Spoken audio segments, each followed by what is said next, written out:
É isso aí, salve, salve, gente boa, seja bem-vindo, muito bem-vindo ao canal. Nesse vídeo a gente vai falar a respeito do seguinte, querido. A alegria pela salvação começa aqui. Vem comigo até o final, sai daí não.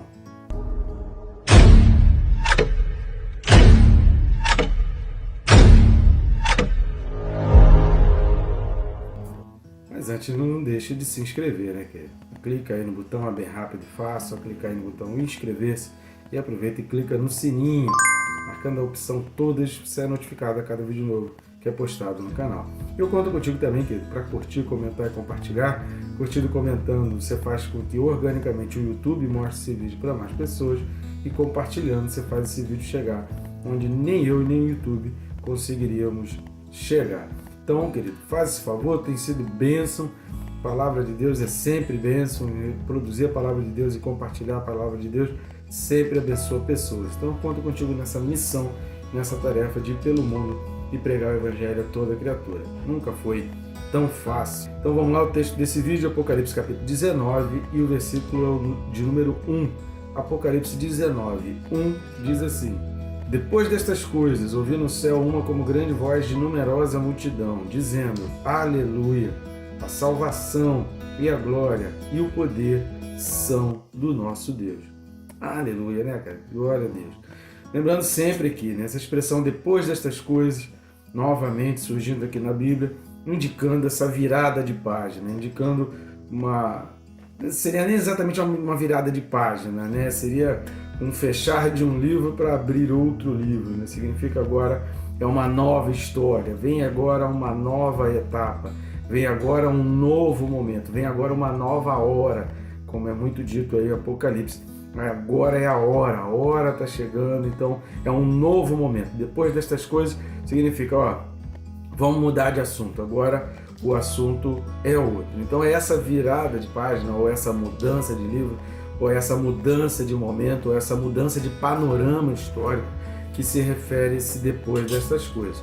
Então nós queremos destacar 3 pontos importantes desse versículo primeiro, que servem de base aí para a gente entender muita coisa do que a gente já falou. Se você não assistiu, assista o capítulo 18, porque agora a partir do capítulo 19 é exatamente o oposto. Se o capítulo 18 mostra que toda orgia, depravação, que toda inversão de valores, de todo o poder da iniquidade e da imoralidade sexual levam à destruição e está anunciando uma queda, uma destruição total, aqui no capítulo 19 é aquilo que a gente vem falando em vários vídeos aí do Apocalipse. Sempre que Deus vai trazer uma palavra revelando que o futuro tem destruição, Deus vai falar assim, mas é como se fosse depois dessas coisas, né? Mas existe um outro momento, mas existe um outro panorama, mas existe uma outra alternativa, mas existe um outro mundo. Nem tudo é só destruição. Existe alegria, existe paz, existe regozijo. Então o capítulo 19 é exatamente o inverso, o oposto de tudo do capítulo 18. Se no sistema babilônico há destruição, choro, morte, pranto, o capítulo 19 no sistema de Deus, no governo do Cristo, no governo do Cordeiro, debaixo do Cordeiro, do reino do Cordeiro, existe alegria, paz, regozijo, vitória. Por isso, repetidas vezes se fala a expressão aleluia, que é o segundo ponto dos 3 que a gente vai destacar aqui. Vamos destacar aqui esses 3 pontos do capítulo 19 para a gente entender esse mundo completamente diferente de toda aquela ruína e tristeza que a gente viu nos últimos vídeos. Afinal de contas, Deus sempre traz um refrigério dentro de qualquer situação que pareça a pior possível.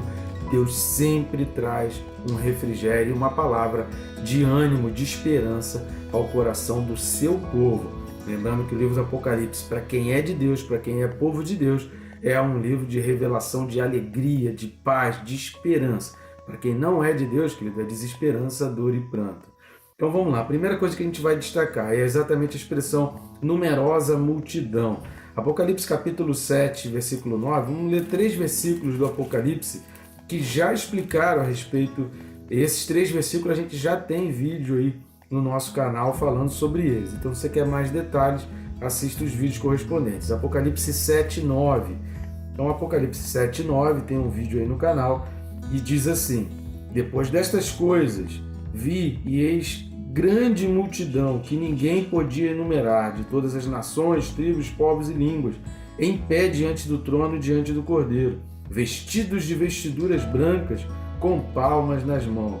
E o versículo 10, e clamavam em grande voz, dizendo: ao nosso Deus que se assenta no trono e ao Cordeiro pertence a salvação. Repare na alegria da salvação que a gente já falou lá em 7, versículo 9.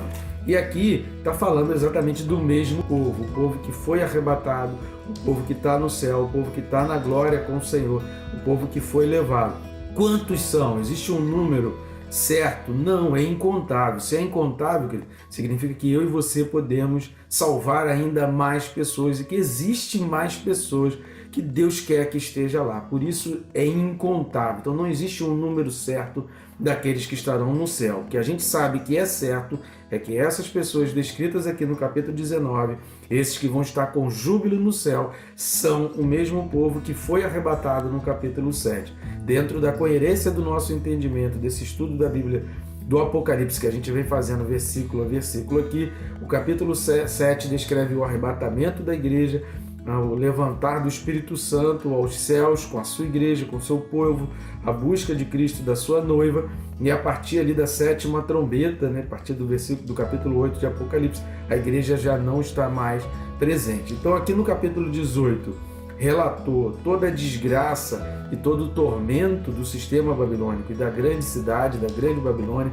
desse sistema que dominou o mundo. O capítulo 19 vai agora voltar os olhos para o céu, fazer a gente olhar para aquele povo que está lá no céu, porque se há destruição aqui no sistema babilônico, há alegria no céu, há alegria no reino de Deus. Então essa numerosa multidão é a mesma multidão de 7:9, de 7:15, Apocalipse 7, versículo 15, que vai dizer: razão porque se acham diante do trono de Deus e o servem de dia e de noite no seu santuário, e aquele que se assenta no trono estenderá sobre eles o seu tabernáculo. E também Apocalipse 13, 6. Apocalipse 13, 6, que vai falar assim, E abriu a boca em blasfêmias contra Deus, para lhe difamar o nome e difamar o tabernáculo, a saber, os que habitam no céu. Então aqui, o capítulo 19 está descrevendo os que habitam no céu. O capítulo 19 está descrevendo a atitude, a postura, as falas, o pensamento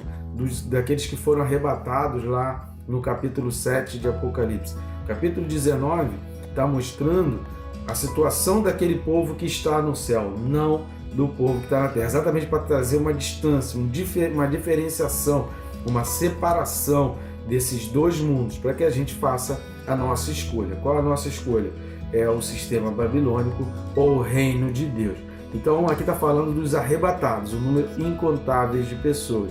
A segunda coisa que a gente vai reparar aqui, isso a gente vai falar também nos próximos vídeos, é que exatamente o livro 19 é o que a gente chama, alguns teólogos nomeiam como o coral aleluia. Por que o coral aleluia? Porque essa expressão aleluia aparece no versículo 1, aparece no versículo 3, aparece no versículo 4, aparece no versículo 6, sempre introduzindo e iniciando um cântico de alegria, uma palavra de expressão. Agora, o que significa aleluia? Aleluia significa, é uma ordem. A palavra aleluia, ao você dizer aleluia, você está falando para quem está ao teu redor: louve ao Senhor, engrandeça o Senhor. Mas engrandeça por quê? Só fala aleluia, querido, quem tem um coração feliz. Só fala aleluia quem no seu coração engrandece a Deus, e Ele está incentivando, motivando os que estão ao seu redor para também engrandecer e elogiar ao Senhor. Então a palavra aleluia é uma palavra de ânimo para os que estão fora, que compartilhem do mesmo sentimento que tem dentro. E onde que a gente quer chegar com esse significado da palavra aleluia? Que a gente quer dizer, querido, que não dá para adorar ao Senhor, não dá para elogiar ao Senhor, não dá para motivar os outros a engrandecer o Senhor, se algo dentro de nós não for verdade, se aquilo não for realidade na nossa vida. E não dá para engrandecer o Senhor lá no futuro, não dá para engrandecer o Senhor só quando estiver no céu, se isso não tiver começado aqui. Então o coral aleluia, ele não vai começar no céu, ele vai existir no céu, mas ele começa aqui em vida. É aqui na terra que a gente começa. Querido, a gente já falou isso em outros vídeos, não tem a menor coerência.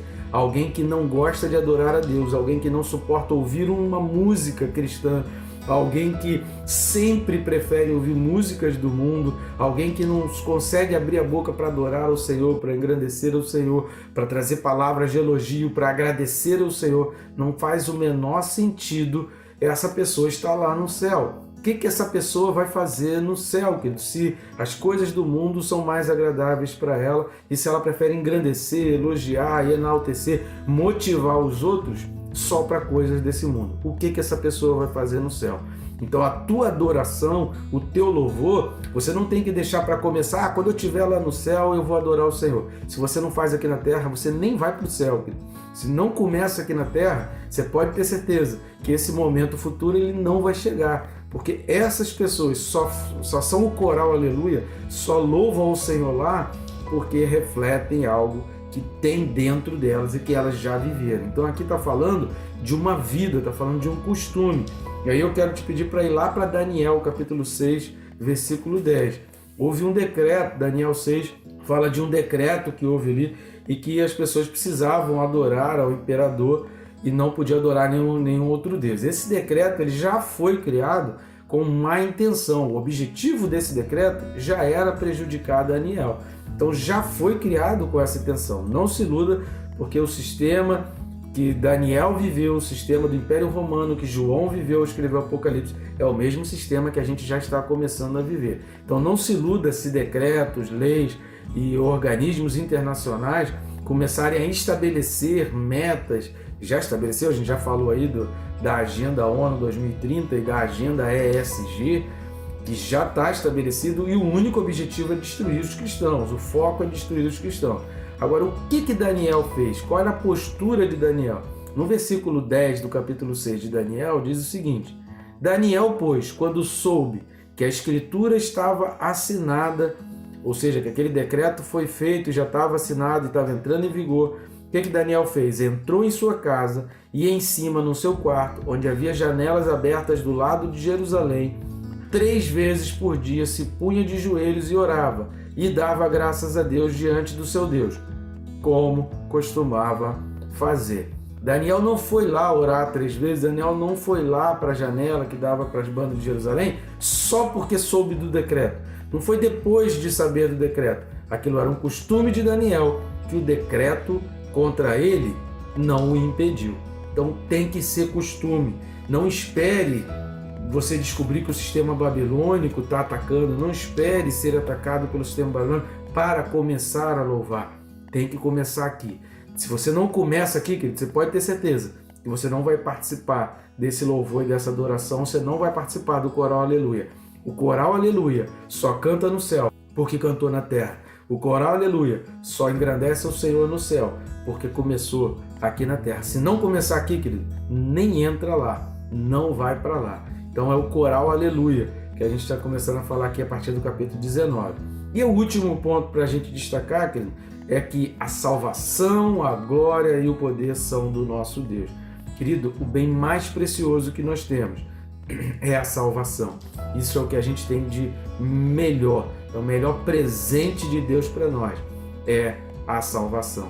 O homem ele tem várias tecnologias, estudos, várias habilidades e talentos para tentar impedir a morte de chegar, seja para um ser humano ou para um animal querido, mas o ser humano ele tem várias alternativas, existem vários tratamentos para impedir que a morte chegue, mas não existe tratamento, querido, e não existe ainda, e nem vai existir, nenhum tipo de tecnologia com relação ao depois da morte, ao fazer com que não morra, ao fazer com que eu morra e consiga voltar. Então a morte ela vai continuar sendo sempre o maior inimigo da humanidade. E o que vem depois da morte, querido? Ou a salvação ou a condenação. Ou eu me alegro aqui em vida, ou eu me alegro hoje pela salvação que eu recebi e que eu sei que eu vou contemplar no futuro, ou então eu vou viver uma vida sem esperança nenhuma aqui, sem nenhum regozijo, sem nenhuma alegria. O que saber da salvação provoca em você? O que entender que a salvação está preparada para você provoca em você? Tem que provocar algo bom. A alegria da salvação ela tem que começar hoje. Não deixa para começar depois que vai partir, porque não vai começar. Então, uma pessoa que não está alegre pela salvação hoje, o que essa pessoa vai fazer no céu? se é o lugar dos salvos, daqueles que já foram salvos. Então pense nisso, querido. A tua decisão, o teu louvor, a tua adoração, a primazia, o primeiro lugar de Deus, querido, precisa começar na tua vida hoje. Começa aqui na terra, e aí você liga aqui na terra e terá sido ligado no céu. Agora, se desligar aqui na terra, querido, vai ser desligado no céu. Então, se não começou aqui na terra, não vai começar lá no céu. Começa aqui e continua lá. Começa aqui, você faz lá, porque já é costume, como Daniel, capítulo 6, revela para nós. Tá bom, gente boa? Que Deus te abençoe, rica e abundantemente.